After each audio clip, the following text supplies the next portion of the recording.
All right, we're back for part 2 here, talking about the Weimar Republic. Think of a young tree, okay? A young tree, you plant the tree, that's the Weimar Republic, planted in the ashes of World War I, okay? And then you start to dump all this rocks and bricks and stuff on top of it, the Treaty of Versailles, the reparations, war guilt clause, and all these other things. Hyperinflation of the early 1920s. It's going to be very hard for that tree of democracy in Germany to survive, and it won't. The Nazis, who were fascist, I know if you translate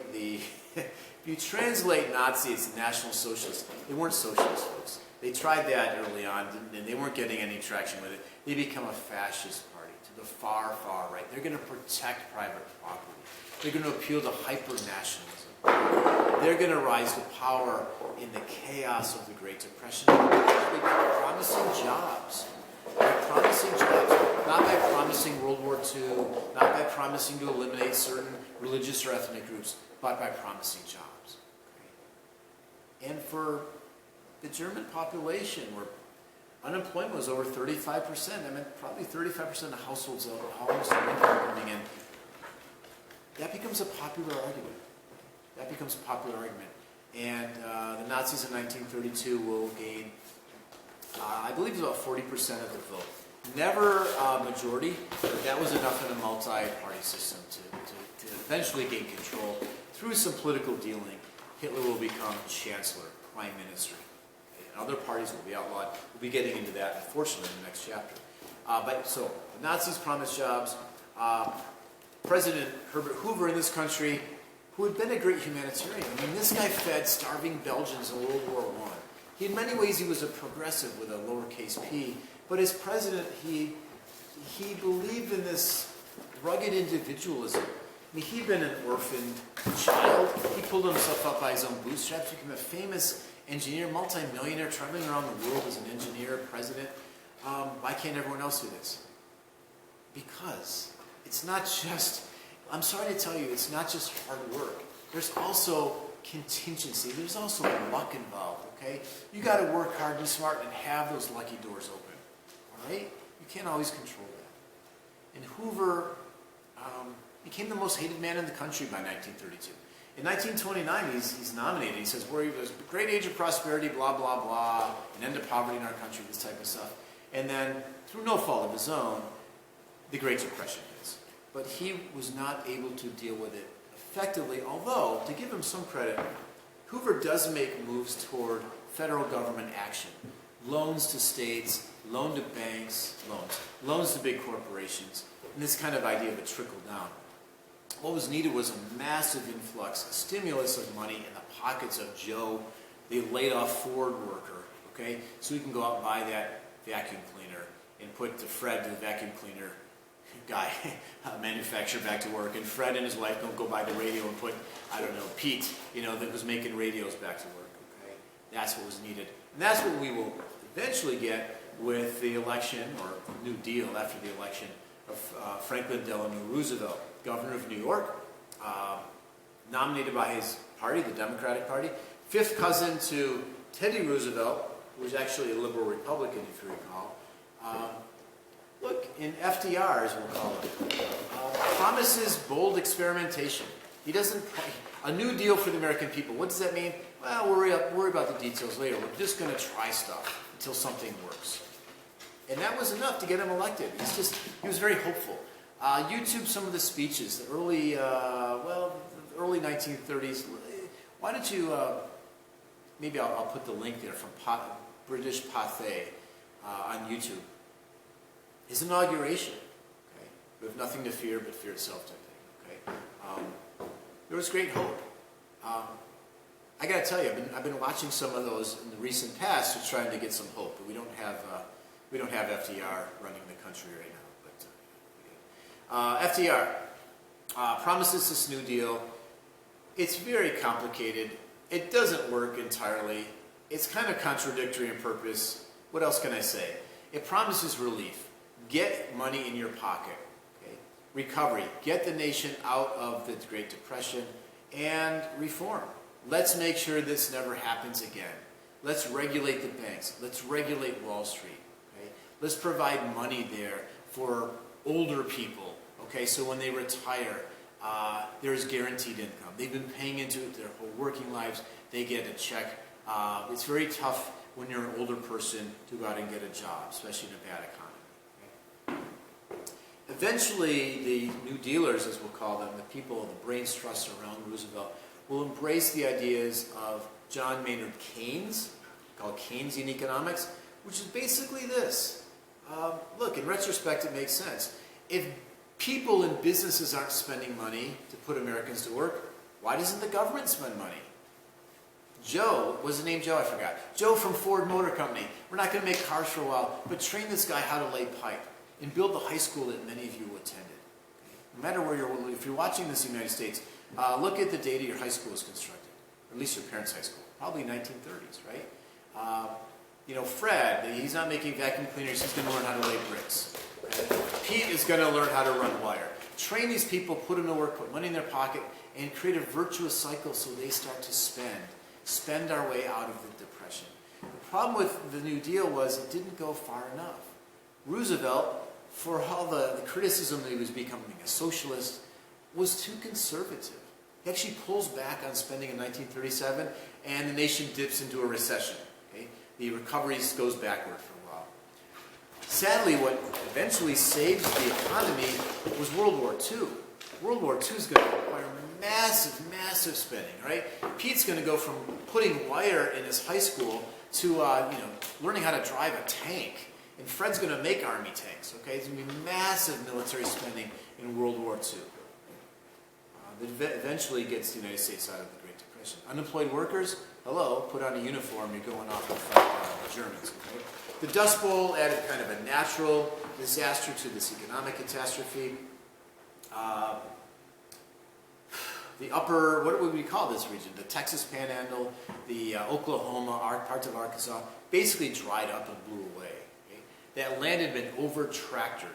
Cut down the trees, pulverized the soil by mechanization. A long dry spell meant that the topsoil actually turned to dust and blew away. It's not tillable, not farmable anymore. Okay? So what do you do if you're a farmer and basically your farm is blowing down the road? I mean, it's like a blizzard, but it's dust, it's black.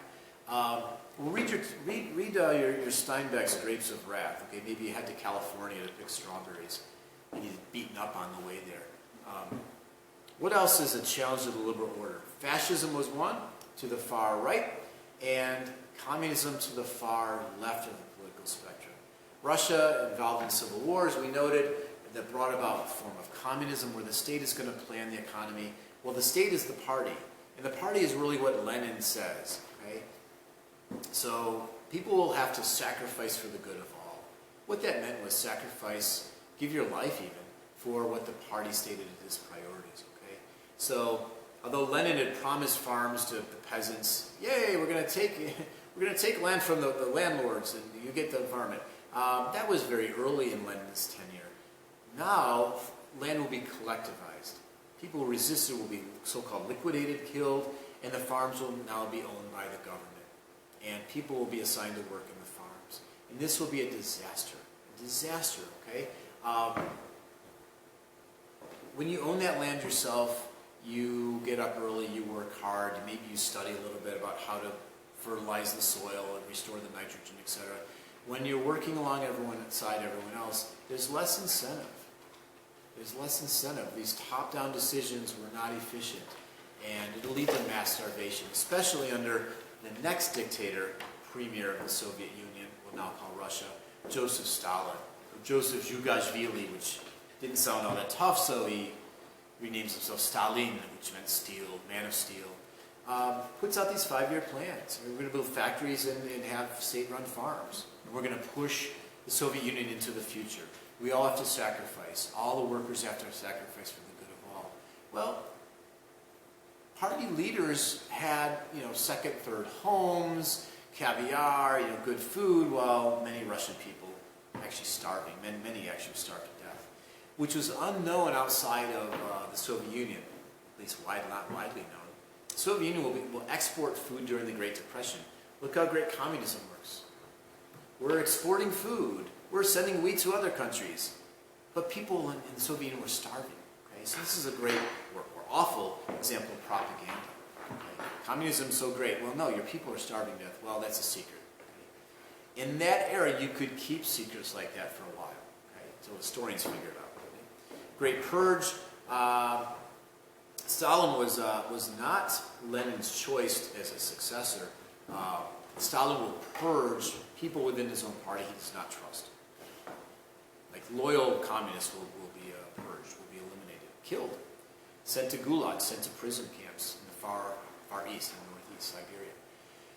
So that will be a political response. Well, hello, Ani, here's my doggy. A political response to the far left, to the far right. Okay, we have this fascist alternative.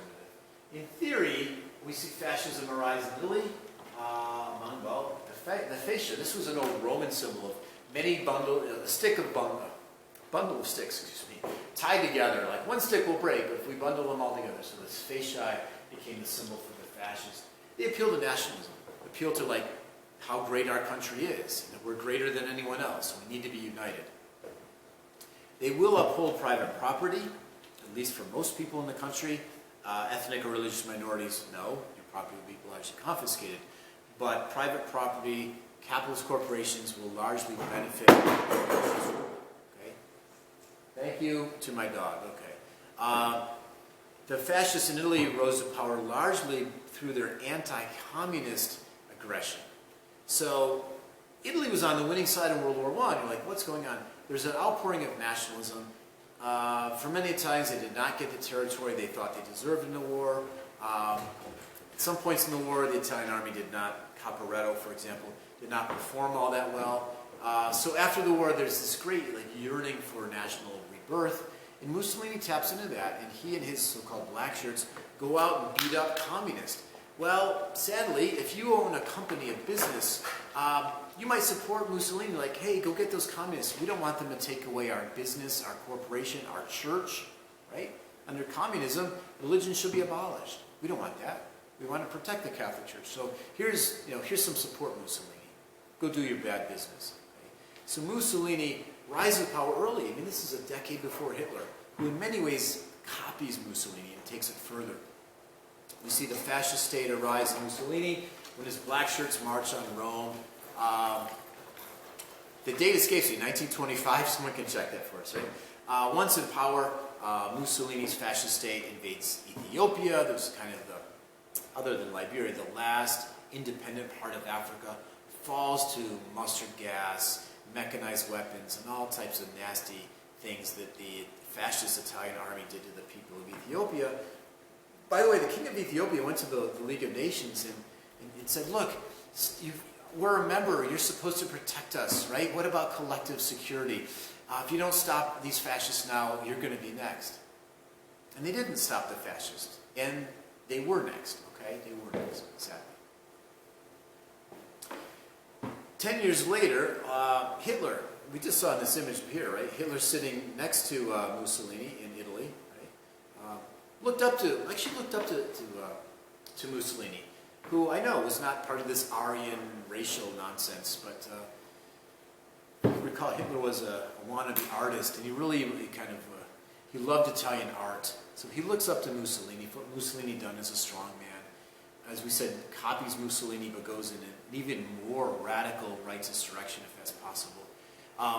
Hitler and the Nazi Party appealed to German nationalism, the sense of betrayal, the sense of loss, the sense of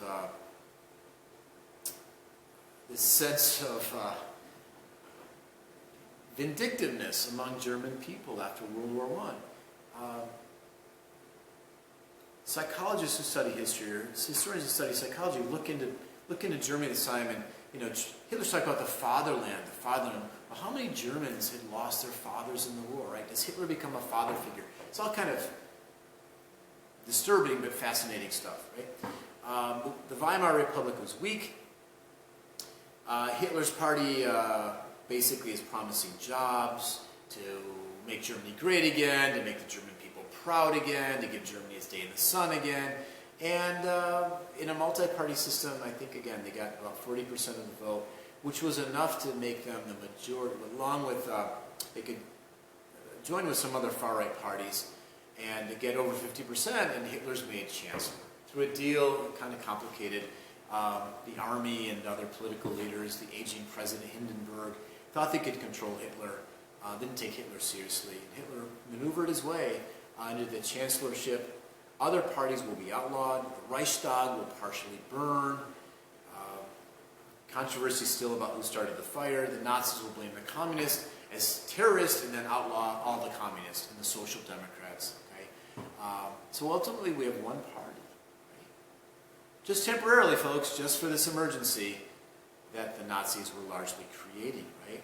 It's through these enabling acts that the Reichstag, filled with Nazis, votes for Hitler to take on more and more power. We have a one-party dictatorship. And the Nazis, in the short term, start to deliver on economic growth, economic recovery, largely by rearming the country. Okay, so unemployed German workers get put to work building a highway system, building vehicles, the Volkswagen, right, the Volkswagen, and slowly starting to rearm. Okay? So we'll have German young men marching around with shovels. They weren't allowed to have a large army, right? But no, this isn't an army, even though they're drilling like, with wooden guns. No, this is like the CCC, the guys are going out to plant trees, right? They're building an air force, the Luftwaffe. No, it's just to deliver the mail, even though it has big, bomber bays in the belly of these planes. So they start to rearm. And as Germans go to work, they start to support Hitler. Even though he had banned unions, the Nazis had banned unions, people put their material needs first. That's going to come at a very, very high cost, right? World War II, which will destroy Germany, frankly. Right? I mean, for many decades, right? Germany will be divided, ground to powder by the end of World War II. Once in power and once given support, the vehement racism of the Nazis comes out into the open, where we get these ridiculous arguments that somehow the Jews were to blame for Germany's loss in the war, communists were to blame, they stabbed us in the back, this type of nonsense. And by 1938, Jews are being targeted through violence. They've already been eliminated from government jobs, including professorships. So we see the world by 1938 on the brink of yet another war, as Hitler begins to eye the weak nations to his east. What is this Czechoslovakia? What is this part of Czechoslovakia where Germans live, called the Sudetenland? The map was drawn incorrectly. That should be part of Germany, not Czechoslovakia. What's this land over here, part of Poland? Germans live here. This should be part of Germany. Okay, so begins to make demands, and the Western powers, exhausted by the Great Depression, will, for a time, give in to these demands, at least in the Sudetenland situation, appease Hitler's demands until it's too late. The world is on the brink of an even more violent and awful conflagration, World War II, in September of 1939. Looking at my screen here. In September of 1939. Okay. That will be another full topic. We will use some video resources for that, because by the 1940s, obviously we're into cinematography. We have video that's not reenactment, it's the real deal, even colorized video from World War II. Nazis were great propagandists and they like to film everything. So we have actually video footage from all sides, and we'll use a really good series that was produced a number of years ago when we had a number of World War II era individuals alive who could relate to oral history. So we'll be moving into that. In fact, I'll link that next time. For today, you've got 2 parts already. What I'm going to link to part of this as well is just a snippet from that CNN Millennium series on this kind of Age of Anxiety. Okay? Take care, stay hunkered down. We'll see you soon, I hope. By the way, if you are a JCC student, advisement is ongoing. So we hope to see you next semester in person. I do not plan on doing this kind of YouTube stuff next semester. I'll be live and in person, either through face-to-face or hybrid, which is face-to-face half the time and online the other half, for both United States history and world history. So this is History 1520. If you want to learn what was going on in the world before